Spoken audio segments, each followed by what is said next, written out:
wabarakatuh. Perkenalkan, nama saya Salsabila Usman, mahasiswi semester 4 program studi Sejarah Peradaban Islam, Fakultas Usuluddin Adab dan Dakwah, Universitas IAIN Ternate.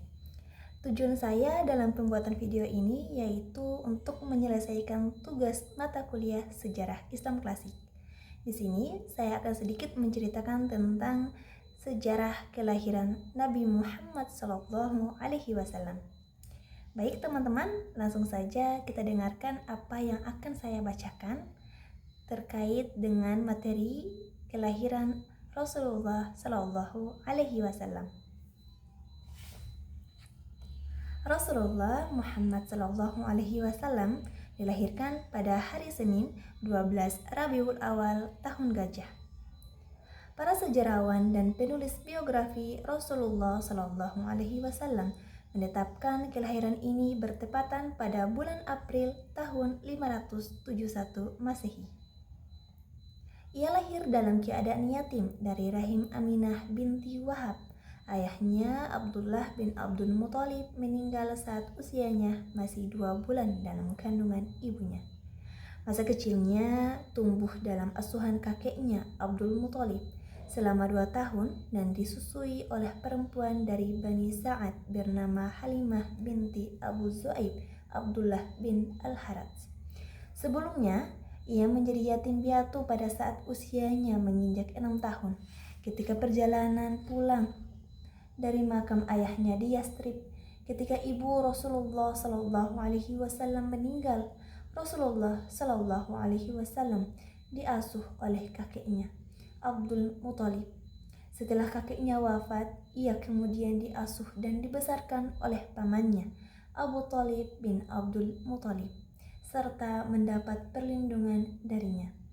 Rasulullah Muhammad SAW melakukan aktivitas penggembalaan untuk membantu pamannya Abu Thalib.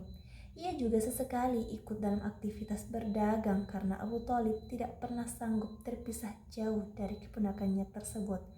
Pertemuannya dengan pendeta Bahiroh di usianya yang ke-12 tahun terjadi dalam satu kesempatan perdagangan ke Syam. Ketika itu ia diikutkan oleh pamannya. Ia bertemu dengan pendeta di Bushrah dan mengenali ciri-ciri kenabian pada diri Rasulullah SAW. Abu Thalib disarankan oleh pendeta Bahiro untuk membawa Nabi Muhammad SAW kembali ke Mekah dan jangan kembali lagi ke Syam. Ia mengatakan kepada Abu Thalib bahwa nyawa keponakannya itu akan berada dalam ancaman jika orang Romawi dan Nasrani mengetahui keberadaannya.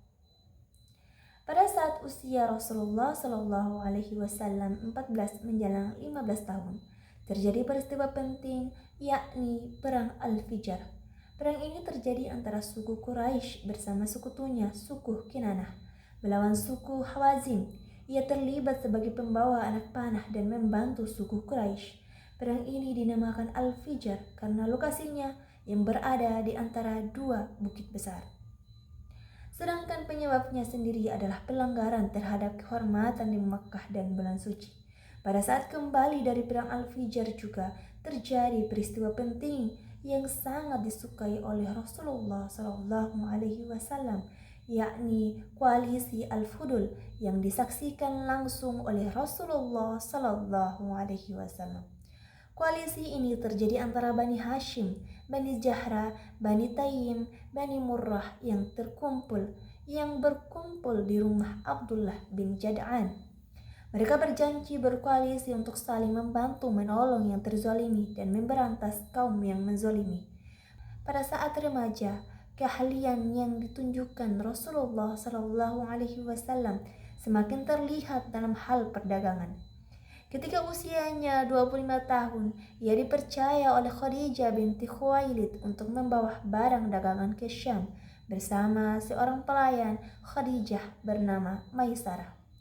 Melalui kesempatan inilah Rasulullah SAW menjadi perhatian khusus Khadijah, mulai dari kepribadian, sikap amanah, dan tanggung jawab, hingga banyak hal tentang diri seorang Muhammad SAW.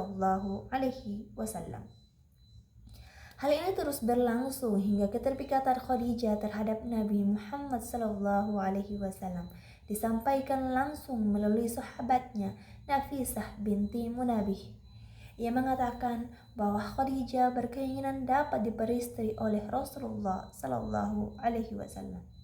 Khadijah sebelumnya telah menjanda sebanyak 2 kali sebelum menikah dengan Rasulullah SAW.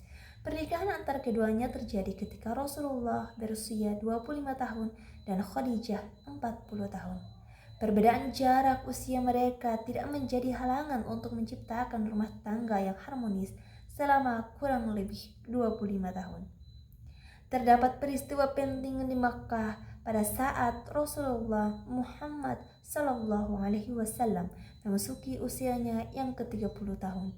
Orang-orang Quraisy membangun kembali Ka'bah karena kondisinya sudah memprihatinkan akibat terjadi gempa.